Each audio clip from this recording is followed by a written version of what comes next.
Boosted ဆောင်ရွက်မယ်ဆိုရင် Dollar Package နဲ့ Repackage ဘယ်လိုကွာခြားတာလဲဘယ်ဟာကပိုပြီးတော့လူကြိုက်များတာလဲ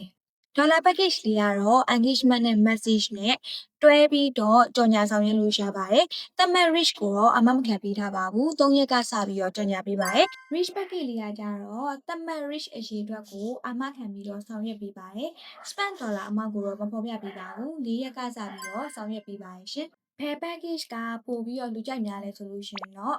သုံးထားတဲ့ဒေါ်လာအမောက်ကိုလည်းသိချင်တဲ့ engagement နဲ့ message ကိုလည်းတွဲပြီးတော့ဆောင်ရွက်ချင်တဲ့လူကြီးမင်းတွေကတော့ dollar package ကိုရွေးချယ်ပြီးတော့ဆောင်ရွက်ကြပါတယ်။သုံးထားတဲ့ဒေါ်လာအမောက်ကိုမသိချင်ဘူးစိတ်ဝင်စားဘူး page က reach ကိုပဲအာမခံပေးအောင်လိုချင်တယ်ကိုယ့်ရဲ့ page ကလည်း reach ကျနေတာကိုတိတိတတ်တာသိချင်တယ်ဆိုတဲ့လူကြီးမင်းတွေကတော့ reach package ကိုရွေးချယ်ကြပါရဲ့ရှင်။